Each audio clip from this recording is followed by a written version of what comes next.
Stock market లో investment చేస్తున్న వాళ్ళకి పీయూష్ గోయల్ గారు ఒక important and positive update market పరంగా చెప్తున్నారు. 15% గ్రోత్ తో ఎక్స్పోర్ట్స్ గ్రో అవుతాయని. ఇక్కడతోనే కాదు, ఇతర దేశాలతో కంపేర్ చేస్తే ఇండియాకి ఎలాంటి అడ్వాంటేజ్ ఉంటుంది, కమింగ్ టైమ్స్ ఎలాంటి డీల్స్ జరగబోతున్నాయి, ఇది స్టాక్ మార్కెట్ లో ఇన్వెస్ట్మెంట్ చేసిన వాళ్ళు గమనించాలి. నాకు తెలిసి ఇది చాలా మంచి అప్డేట్. దీని గురించి డీటెయిల్డ్ గా మాట్లాడుకుందాం. బట్ ఇవాళ మీరు గమనించారా, జస్ట్ మీరు గూగుల్లోకి వెళ్ళి గోల్డ్ అండ్ సర్చ్ చేసి చూడండి. ఇక్కడ ఇలా వస్తాయి, Indian government gold monetisation scheme తీసుకురాబోతుంది. గోల్డ్ మానిటైజేషన్ స్కీమ్, కొత్త స్కీమ్ లో ఎలాంటి బెనిఫిట్స్ ఉండబోతున్నాయి, స్పెషల్లీ ప్రజల దగ్గర ఉంటున్న బంగారానికి దాని మానిటైజేషన్ స్కీమ్ లో పెడితే ఎలాంటి బెనిఫిట్స్ ఉంటాయనేలా కొత్త గోల్డ్ మానిటైజేషన్ స్కీమ్ ఆగస్ట్ లో రాబోతుంది. ఆగస్ట్ 2026 లో రాబోతుందని ఎలా మీకు అప్డేట్స్ కనిపిస్తుంటాయి. అసలు ఏంటి గోల్డ్ మానిటైజేషన్ స్కీమ్? ఒకవేళ కొత్తగా స్కీమ్ వస్తుంటే ఆల్రెడీ బంగారం ఇంట్లో ఉన్న వాళ్ళు, వాడకుండా ఇంట్లో పెట్టుకున్న వాళ్ళు ఇందులో పెడితే వడ్డీ వస్తుంది, తర్వాత బంగారం కూడా తిరిగి మనకు వస్తుంది, డబుల్ బెనిఫిట్ వస్తుందని ఎలా మీకు చాలా దగ్గర డేటా కనిపిస్తూ ఉంటుంది. దీని రియాలిటీని కూడా మాట్లాడుకుందాం. అలాగే ఎందుకు గోల్డ్ అండ్ సిల్వర్ పెరుగుతుంది, ఛానల్ రెగ్యులర్ గా ఫాలో అయ్యే వాళ్ళకి ఇది ఐడియా ఉంటుంది. నిన్నటి వీడియోలోను అండ్ దానికి ముందుంటున్న వీడియోలో కూడా డేటాని షేర్ చేశాను. స్పెషల్లీ నిన్న జాబ్స్ డేటా మనకి వీక్ గా వచ్చింది. అక్కడి నుంచి బంగారం వెండి పెరగడం మొదలైంది. మనం నిన్నటి వీడియోలో కవర్ చేసుకున్నాం. బట్ దీని రిలేటెడ్ గా ఫర్దర్ డేటాని కనెక్ట్ చేసుకుంటూ గోల్డ్ అండ్ సిల్వర్ అప్డేట్స్ ని కవర్ చేస్తూ ఐటీల గురించి అండ్ స్పెషల్లీ బ్యాంక్స్ రిలేటెడ్ గా ఈ ఇంపార్టెంట్ డేటాని మీరు చెక్ చేయాలి. అండ్ ఐటీఎల్ రిలేటెడ్ గా కూడా స్పెషల్లీ కొన్ని ఐటీ కంపెనీల పరంగా very important and connected information 2024 నుంచి ఉంటున్న ఇన్ఫర్మేషన్ ని కనెక్ట్ చేసుకుంటూ ఏ ఐటీ కంపెనీస్ ఎటుపక్క డ్రైవ్ చేస్తున్నాయన్నది కూడా మాట్లాడుకునే ప్రయత్నం చేస్తాం ఇవాల్టి మార్కెట్ వీడియో తర్వాత. ఇది మార్కెట్ అనాలిసిస్ తర్వాత మాట్లాడుకుందాం. వీటితో పాటు ఇండియా పరంగా గ్లోబల్ గా ఉంటున్న important updates, upcoming events, FIs ఒక సెల్లింగ్ డేటా అండ్ మార్కెట్ ఒక ప్రెజెంట్ స్ట్రక్చర్, ప్రెజెంట్ ఒక యాక్టివిటీని డిస్కస్ చేసుకుంటూ ఇవాల్టి మన మార్కెట్ అనాలిసిస్ ని ఎండ్ చేద్దాం. Hello friends, welcome to day trader Telugu.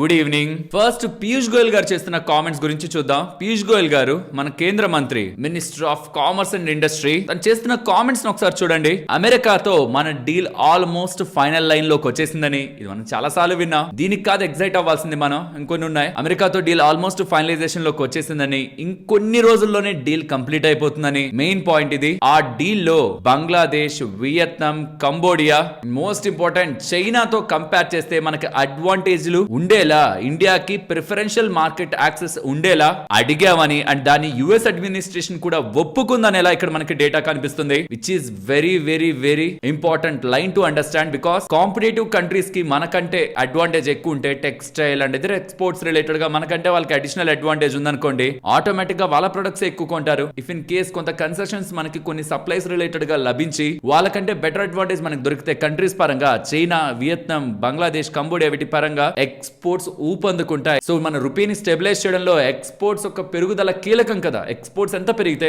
Dollar revenue అంత వస్తుంది, డాలర్ రెవెన్యూ వస్తే కరెన్సీ స్టెబిలైజ్ అవుతుంది. ఇది చాలా ఇంపార్టెంట్. ఈవెన్ దీని గవర్నమెంట్ కూడా గ్రహిస్తుంది కాబట్టి ఎక్స్పోర్ట్స్ ని పెంచుకోవాలని అయితే వీళ్ళు చూస్తున్నారు. ఎక్స్పోర్ట్స్ 15% తో గ్రో అవుతాయి, which is a good mark. But ఇక్కడ పాయింట్ అంతా యుఎస్ తో డీల్ కాంపిటీటర్ కంటే అడ్వాంటేజ్ ఉండేలా మేము అడిగామని, దాన్ని ఇవ్వడానికి కూడా వాళ్ళు సిద్ధంగా ఉన్నారని. And most important, coming times లో ఇండియా యూకే రిలేటెడ్ గా ఫ్రీ ట్రేడ్ అగ్రిమెంట్ జూలై 15వ తేదీ నుంచే అమల్లోకి రాబోతుందని. ఇవి ఇంకా మార్కెట్ రిలేటెడ్ గా మంచి విషయాలే కదా. యూకే తో ఫ్రీ ట్రేడ్ అగ్రిమెంట్ మనకి అయిపోయింది, యుఎస్ తో ఫైనల్ అవబోతుంది. కాంపిటేటివ్ కంట్రీస్ కంటే కూడా మనకి ప్రిఫరెన్షియల్ యాక్సెస్ ఇవ్వాలనేలా ఇండియన్ గవర్నమెంట్ అడిగింది, దాన్ని యుఎస్ కూడా అర్థం చేసుకుందనేలా కేంద్ర మంత్రి చెప్తున్నారు. అండ్ EU తో కూడా, యూరోపియన్ యూనియన్ తో కూడా నెక్స్ట్ ఇక్కడ చూడండి 10 నుంచి 12 రోజుల్లో వాళ్ళతో జరిగే ఫ్రీ ట్రేడ్ అగ్రిమెంట్ కూడా కంక్లూడ్ అయిపోతుంది. Expected to conclude with in 10 to 12 days. Legal conclusion అన్నమాట. అంటే అమల్లోకి రాదు, ఆ కంక్లూజన్ అయిపోతే మళ్ళీ అది లీగల్ ఫ్రేమ్ వర్క్ నుంచి ఎగ్జిక్యూషన్ ఫ్రేమ్ వర్క్ లోకి అయితే వెళ్తుంది. దెన్ అప్రూవల్స్, దెన్ మనకి ఎగ్జిక్యూషన్ అయితే వస్తుంది. దాంతో ఇండియన్ కంపెనీస్ కి not only UK, even US,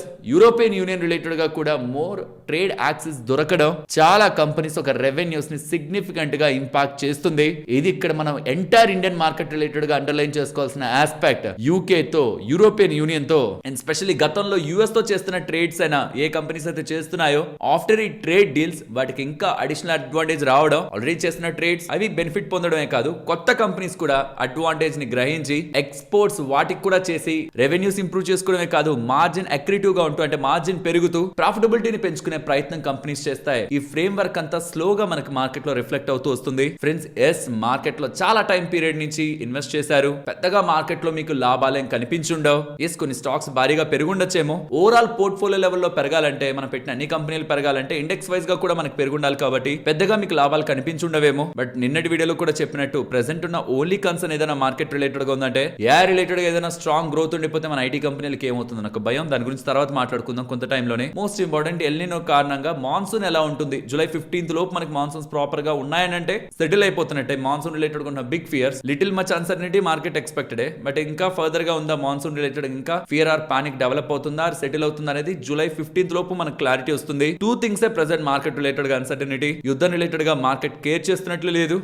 విని అది డస్ట్ అయితే సెటిల్ చేసుకుంది. రూపీ రిలేటెడ్ గా ఫియర్స్ కూడా రీసెంట్ టైమ్స్ లో స్టెబిలైజ్ అయ్యాయి అండ్ ఎఫ్ఐఎస్ ఒక సెల్లింగ్ కూడా ఇన్ రీసెంట్ టైమ్స్ అగ్రెసివ్ గా లేదు because of valuations and money control. వాళ్ళు పోస్ట్ చేసిన ఈ డేటా మీకు చాలా టైం బ్యాక్ మార్కెట్ రిలేటెడ్ గా చేసిన వీడియోలో కూడా మీకు షేర్ చేశాను. ఎందుకు 7 సంవత్సరాలు మార్కెట్ లో పెట్టిన పెట్టుబడులకి ఇప్పటి వరకు నష్టాలే లేవనేలా. సో అందుకే ఎప్పుడు కూడా మార్కెట్ అనగానే, స్టాక్ మార్కెట్ అనగానే మినిమం 7 సంవత్సరాలు పెట్టుబడి అనేది. ఇక్కడ మీరు చూడండి 2000 నుంచి 2025 వరకు చేసిన అన్ని పెట్టుబడులు, ఎస్ఐపి రిలేటెడ్ గా చేసిన ఏ పెట్టుబడైనా 7 సంవత్సరాలకు పైగా హోల్డ్ చేసుంటే నష్టం అనేది మార్కెట్ లో లేదు. ఇండెక్స్ లో చేసిన పెట్టుబడుల గురించి చెప్తున్నాను, స్టాక్స్ గురించి కాదు. లాంగ్ టర్మ్ లో 12%, 13%, 14% కూడా ఇండెక్స్ లెవెల్లో మీకు depending upon what time hours అని మీరు అంటే ఏ పాయింట్ లో మీరు పెట్టుంటారనే దాన్ని బట్టి ఉంటున్నా. ఓవరాల్ 7 years కంటే ఎక్కువ చేసిన అంటే కన్సిస్టెంట్ గా చేసుకుంటూ వచ్చిన ఎస్ఐపిస్ కి మార్కెట్ లో నష్టాలు అనేవి ఇప్పటి వరకు అయితే లేదు. సో షార్ట్ టర్మ్ లో మీకు వాలటాలిటీ, రీసెంట్ టైమ్స్ లో పానిక్ ఆర్ అన్సర్టనిటీ ఇవన్నీ ఉన్నాయేమో, బట్ ఇంకొంచెం టైం ఇచ్చారంటే, ఇంకొంచెం దాన్ని జూమ్ అవుట్ చేశారంటే పోర్ట్ఫోలియోస్ లో ఇప్పుడు మీకు కనిపిస్తున్న నెంబర్ కంటే కూడా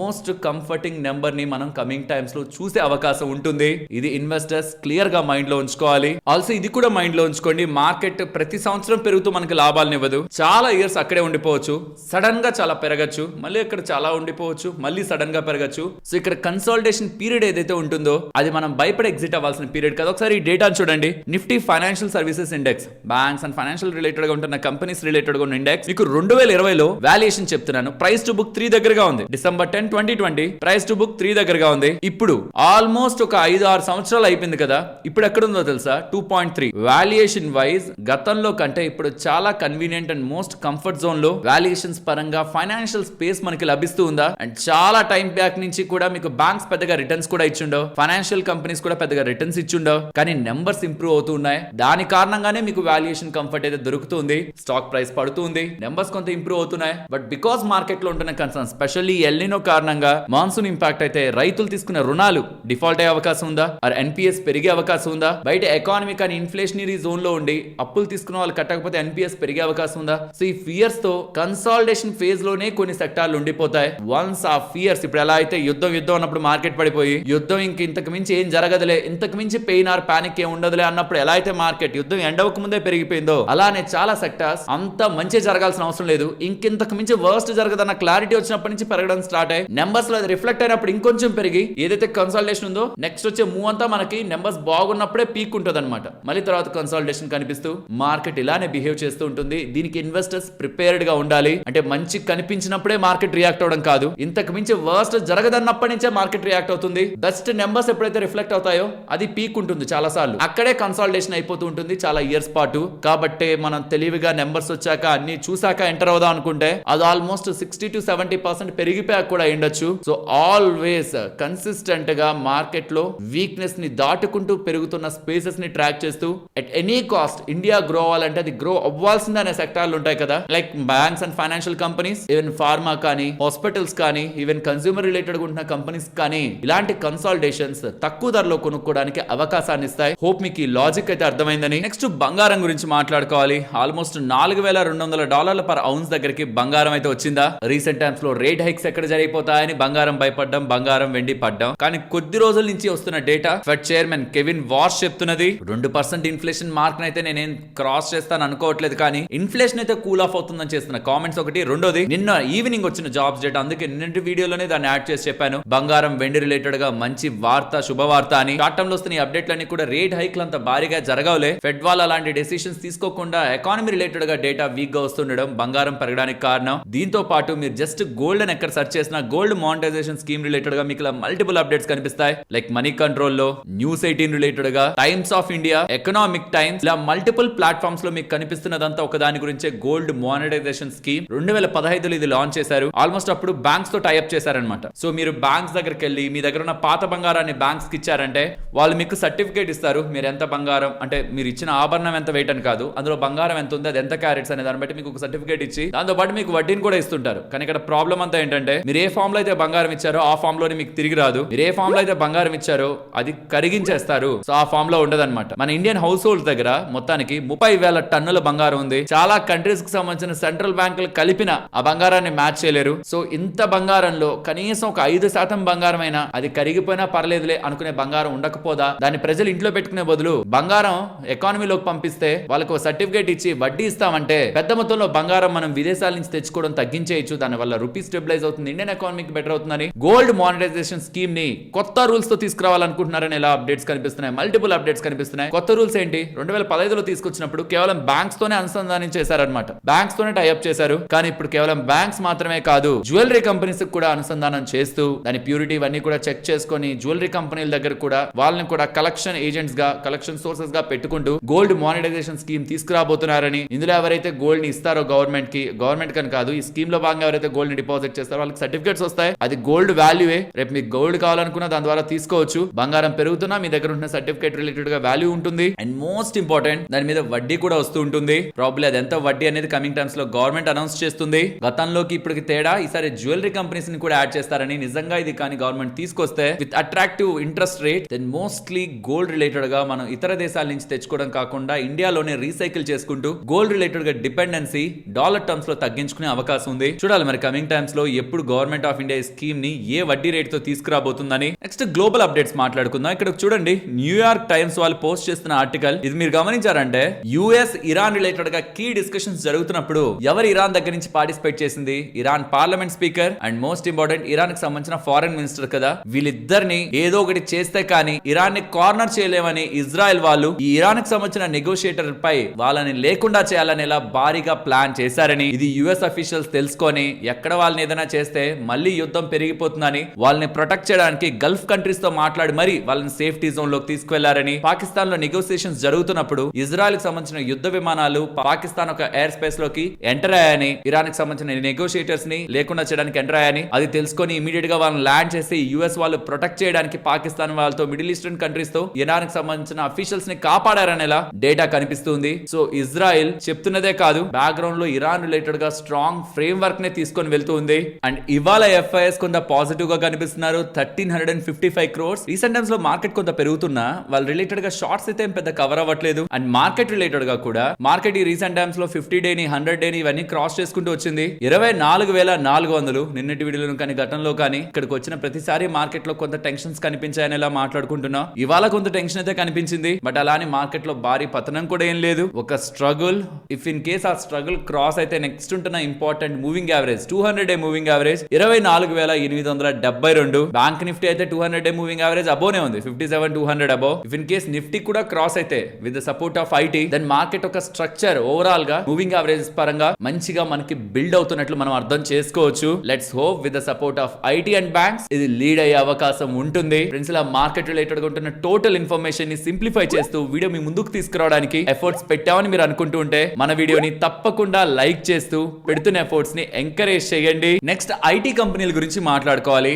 ఐటీ కంపెనీలు లాస్ట్ 2 రోజుల నుంచి మనకు పెరుగుతున్నాయి, కానీ దానికి ముందు 3 రోజులు 6% పడ్డాయి అనమాట. సో నిన్న ఆల్మోస్ట్ ఒక 4.5% పెరిగాయి, ఇవాళ ఆల్మోస్ట్ ఒక 2% పెరిగి కొంత కిందకు వచ్చి సెటిల్ అవుతున్నాయి. కానీ పాయింట్ అంతా ఏంటంటే ఇక్కడి నుంచి ఫర్దర్ గా ఐటీ కంపెనీలు పెరుగుతాయా లేదా అన్నది. ఈ డీల్ వచ్చింది హెచ్సిఎల్ టెక్నాలజీస్ రిలేటెడ్ గా, very important deal IT companies పరంగా. ఒకసారి చూడాలి, పేరేంటో చెప్పలేదు వాళ్ళు, అంటే ఏ కంపెనీ నుంచి డీల్ వచ్చిందో చెప్పలేదు. దీన్ని జాగ్రత్తగా మీరు అర్థం చేసుకుంటే హెచ్సిఎల్ టెక్నాలజీ రిలేటెడ్ గా సిఎల్ఎస్ఏ వాళ్ళు ఒక నోట్ కోడ్ రిలీజ్ చేశారు. అండ్ బ్యూటిఫుల్ ఇన్ఫర్మేషన్ అన్నమాట. ఇన్ఫర్మేషన్ అంతటిని కూడా మీకు షార్ట్ గా ఎక్స్ప్లెయిన్ చేస్తాను, చూడండి. హెచ్సిఎల్ టెక్నాలజీస్ వాళ్ళకి యూరోప్ కు సంబంధించిన, యూరోప్ లో హెడ్ క్వార్టర్ ఉంటున్న ఫార్చ్యూన్ 50 కంపెనీ దగ్గర నుంచి ఏ రిలేటెడ్ గా డీల్ వచ్చిందంట. ఎంత డీల్? $1.1 billion deal. సుమారుగా 9 నుంచి 10,000 కోట్ల విలువ చేసే డీల్ అది. సో ఇది ఒక బిగ్గెస్ట్ డీల్. 5 years కి మొదటి ఉంటుంది, వీలైతే ఇంకొక 5 years ఎక్స్టెండ్ అవుతుంది అంటున్నారు. ఇది ఏ రిలేటెడ్ గా డీల్. ఇందులో భాగంగా వీళ్ళు ఏం చేస్తారు, ఏ డ్రివెన్ ఆపరేటింగ్ మోడల్ ని global digital work place and enterprise networks related గా ఈ పర్టికులర్ కంపెనీ కోసం వీళ్ళు బిల్డ్ చేస్తారు. ఈ కంపెనీ పేరు చెప్పట్లేదు, బట్ మోస్ట్లీ మర్సిడీస్ బెంజ్ అని అయితే అనుకుంటున్నారు. అండ్ దీని తర్వాత స్టాక్ పెరగడం సహజమే, బిగ్ డీల్. అండ్ ఐటీలు కూడా పెరుగుతున్నాయి, సో దట్ పెరగాల్సిందే. కానీ సిఎల్ఎస్ఏ వాళ్ళకి ఇంపార్టెంట్ నోట్ ని రిలీజ్ చేశారు. ఏమని చెప్తున్నారంటే ఇండియన్ ఐటీ కంపెనీలు అన్నిట్లో కూడా అన్ని కంపెనీలతో కంపేర్ చేసిన హెచ్సిఎల్ టెక్నాలజీస్ కొంచెం డిఫరెంట్ గా చూడాల్సిన కంపెనీ అని. దేనికంటే ఆగస్టు 2024లో ఇంకే ఐటీ కంపెనీ కూడా ఏ రిలేటెడ్ గా ఇంపాక్ట్ ఉంటుంది ఐటీ బిజినెస్ మీద అని మాట్లాడని టైంలో ఆగస్టు 2024లో మొదటిగా డిఫ్లేషనరీ రిస్కులు ఉంటున్నాయి ఐటీ కంపెనీల మీద ఏ కారణంగా మాట్లాడిన మొదటి కంపెనీ హెచ్సిఎల్ టెక్నాలజీ అని. అండ్ ఓపెన్ ఓపెన్ ఏఐతో కూడా అంటే ఇతర ఏఐ కంపెనీలతో కూడా పార్ట్నర్ అయ్యి బిజినెస్ ఏమైనా పెంచుకోవచ్చు అని చూసి ఓపెన్ ఏఐతో చాట్ జీపీటీతో కూడా పార్ట్నర్ అయింది జూన్ 2025 లో. ఫస్ట్ హెచ్సిఎల్ టెక్నాలజీస్ అని అండ్ అడ్వాన్స్డ్ ఏఐ రెవెన్యూని మిగతా ఐటీ కంపెనీస్ తో కంపేర్ చేసిన ముందుగా డిక్లేర్ చేస్తూ సర్వం ఏఐ రీసెంట్ గా సోవరెన్ ఏఐ లో కూడా ఇన్వెస్ట్మెంట్ చేసింది హెచ్సిఎల్ టెక్నాలజీస్ అని. అండ్ మేనేజ్మెంట్ మిగిలిన అన్ని మేనేజ్మెంట్లు వాళ్ళ డీల్ సైజులను తగ్గిస్తుంటే అంటే ఏఐ రిలేటెడ్ బెనిఫిట్స్ క్లయింట్స్ కి పాస్ చేస్తుంటే పీనలైజ్ చేస్తున్నారు. కానీ వీళ్ళు మాత్రం అలా ఏం చేయకుండా డీల్ సైజ్ తగ్గినా పర్లేదు ఏఐ బెనిఫిట్స్ క్లయింట్స్ కి వెళ్ళాలని చూస్తున్నట్టు. అండ్ ఇదే పేస్ తో ముందుకు వెళ్తుంటే మాత్రం ఇది already largest growing large cap అనమాట ఐటీ స్పేస్ లో. ఎస్ ఇంత పెరిగిన తర్వాత కూడా 2026లో 30% దగ్గరగా పడ్డట్టే, బట్ స్టిల్ ఇది లార్జ్ క్యాప్ లో లార్జెస్ట్ గ్రోయింగ్ కంపెనీ. అండ్ ఇది నాకు ఇంట్రెస్టింగ్ గా సిఎల్ఎస్ఏ వాళ్ళ డేటాలో కనిపించింది. లాస్ట్ 8 years లో అంట Q2 అండ్ Q3 రెండు క్వార్టర్స్ ని కంబైన్ చేస్తే ఆ పాయింట్ లో కంపెనీ 20% దగ్గరగా పెరుగుతుందంట. Q1 అండ్ Q4 ని కంబైన్ చేస్తే అంటే ఆ రెండు క్వార్టర్లు అంటే 6 నెలల్లో 3% దగ్గరగా పెరుగుతూ ఉంటదంట. లాస్ట్ 8 years డేటాని వీళ్ళు ట్రాక్ చేసి చెప్తున్నారు. ఇప్పుడు మనం Q2 లోకి ఎంటర్ అవుతాం కాబట్టి ఆ next coming times Q2 and ఆ నెక్స్ట్ Q3 మంచి డేటా కానీ ఉంటుంటది కంపెనీకి మంచిదిగా వీళ్ళు భావిస్తూ కమింగ్ టైమ్స్ లో వీళ్ళ రెవెన్యూ ప్రాఫిట్స్ ని మార్కెట్ ఎక్స్పెక్టేషన్స్ కి మీట్ అవుతూ గ్రో చేసుకుంటారని వీళ్ళు ఎక్స్పెక్ట్ చేస్తూ ఎంటైర్ లార్జ్ క్యాప్ స్పేస్ లో ఇది one of their top pick అని చెప్తూ 1202 టార్గెట్ అనేలా వీళ్ళు అవుట్ పర్ఫార్మ్ రేటింగ్ ఇస్తూ ఉండడం కూడా హెచ్సిఎల్ టెక్నాలజీస్ రిలేటెడ్ గా ఇవాళ మనకి అప్డేట్ అవుతూ ఉంది. నెక్స్ట్ ఈపీఎఫ్ వేస్తున్న ప్రతి ఒక్కరు ఇది గమనించాలి. ఇది ఇంచుమించు ఓ బిగ్ చేంజ్ అనే చెప్పాలి. ఈపీఎఫ్ రిలేటెడ్ గా ఇప్పటి వరకు ఎలా ఉండేది 12% ఆఫ్ అవర్ సాలరీ ఈపీఎఫ్ కి మనం కాంట్రిబ్యూట్ చేయడానికి ఎలిజిబుల్ కదా, బట్ మినిమం 1800 అయితే ఖచ్చితంగా వేయాలి మ్యాండేటరీ. అది 15,000 రూపీస్ కి తీసుకొని క్యాలిక్యులేట్ చేస్తూ ఉంటారు. ఎగ్జాంపుల్ మీకు ఎంత సాలరీ అయినా రానివ్వండి మినిమం 1800 అయితే మీరు ఈపీఎఫ్ లో కాంట్రిబ్యూట్ చేయాలి. అండ్ దాన్ని ఎంప్లాయర్ కూడా మ్యాచ్ చేస్తారు. ఎంప్లాయర్ కూడా 1800 దగ్గరగా మీరు 1800 వాళ్ళు 1800 రెండింటిని మ్యాచ్ చేసి పంపిస్తారు. రిమైనింగ్ డబ్బుల్ని ఇది సిటీసీ లో మీకు యాడ్ అయిపోయే ఉంటుంది. ఇప్పుడేం మారుతుందంటే హయ్యర్ సాలరీస్ వస్తున్న వాళ్ళు స్పెషల్లీ ఒకవేళ లెట్స్ సే 60,000 వస్తుంది అనుకోండి, దాంట్లో 12% అంటే ఎంత 7,200. సో ఎంత సాలరీ వస్తున్నా మ్యాండేటరీగా మనం 1800 కట్టాలి. ఇక ఎక్స్ట్రా 5,400 కూడా అంటే టోటల్ గా మనం 7,200 దగ్గరగా చేసుకోవచ్చు. కాబట్టి ఆ ఎక్స్ట్రా 5,400 కూడా మనం చెయ్యాలనుకుంటే అపార్ట్ ఫ్రమ్ దట్ మ్యాండేటరీ 1800 వాలంటరీగా మనం 5,400 మనం హెచ్ఆర్ తో మాట్లాడుకొని వాలంటరీగా ఈపీఎఫ్ లో డబ్బులు వేయొచ్చని. అండ్ మనం వేస్తున్న ఎక్స్ట్రా డబ్బులకి ఎంప్లాయర్ అయితే మ్యాచ్ చేయాల్సిన అవసరమే లేదని. సో కాబట్టి అడిషనల్ గా మీరు వేస్తున్న డబ్బులకి గవర్నమెంట్ ప్రెసెంట్ అయితే 8% అబో దగ్గరగానే డబ్బులు ఇస్తుంది కదా వడ్డీ. ఆల్మోస్ట్ 8.25% దగ్గరగా ప్రెసెంట్ ఉంది వడ్డీ. టైం టు టైం మారుతూ ఉంటుంది, బట్ బెస్ట్ ఇంట్రెస్ట్ రేట్ ని ఇస్తుంటారు. కాబట్టి ట్యాక్స్ ఫ్రీ రిటైర్మెంట్ సేవింగ్స్ కోసం చూస్తున్న వాళ్ళు ఇందులో డెఫినెట్ గా డబ్బులు పెట్టుకోవచ్చు. సో టేక్ హోమ్ సాలరీని తగ్గించుకుంటూ retirement savings or long term savings కోసం చూస్తున్న వారికి వాలంటరీగా కూడా ఎక్కువ డబ్బుల్ని ఈపీఎఫ్ లో వేసుకునేలా అండ్ దాన్ని ఎంప్లాయర్ మ్యాచ్ చేయాల్సిన అవసరం లేదనేలా అప్డేట్స్ అయితే కనిపిస్తున్నాయి. సో ఇఫ్ ఇన్ కేస్ మీకు అడిషనల్ గా చాలా ఈపీఎఫ్ కట్ అయిపోతుంది, నా ఇన్హాండ్ సాలరీ తగ్గిపోయింది, నా ఈపీఎఫ్ కాంట్రిబ్యూషన్ తగ్గించాలనుకున్నా 1800 కంటే ఎక్కువ జరుగుతున్న మంత్లీ ఈపీఎఫ్ కాంట్రిబ్యూషన్ ని మీరు మీకు నచ్చినట్టు మార్చుకోవచ్చు. కానీ 1800 మ్యాండేటరీ, దానికి పైగా ఇప్పుడు మీకు కట్ అవుతున్న దానికి మీరు తగ్గించుకోవచ్చు. బికాస్ అది వాలంటరీ అని గవర్నమెంట్ చెప్తూ ఉంది. సో ఈవెన్ మీ సాలరీ ₹1,00,000 ప్రతి నెలకి వస్తున్నా 1800 మీరు ఈపీఎఫ్ కి వేయొచ్చు. దానికి మించి వేయాల్సిన అవసరం లేదు. దానికి మించి ఖచ్చితంగా మీరు వేయాలని మీ ఎంప్లాయర్ కూడా మిమ్మల్ని అడగడానికి లేదు. అండ్ విత్ డ్రాల్ ప్రాసెస్ ని కూడా సింప్లిఫై చేస్తూ కొత్త రూల్స్ ని తీసుకొస్తున్నారు. సో ఎవరైతే రిటైర్మెంట్ కోసం ఎక్కువ సేవ్ చేయాలనుకుంటారో వాళ్ళకి బెనిఫిటే. అండ్ నాకొద్దు ఇన్హాండ్ సాలరీ ఎక్కువ కావాలనుకుంటారో వాళ్ళకు కూడా ఇది బెనిఫిటే. అండ్ ఇల్నెస్ కి అంటే హెల్త్ బాగాలేని దానికి అన్లిమిటెడ్ అడ్వాన్సెస్ ని and education, marriage and housing related గా కూడా కొత్త లిమిట్స్ ని గవర్నమెంట్ అయితే తీసుకువస్తుంది. ఇప్పుడు షేర్ చేసిన ఇన్ఫర్మేషన్ మీకు వాల్యుబుల్ గానే అనిపించిందా? అనిపిస్తే మన వీడియోని తప్పకుండా లైక్ చేయండి.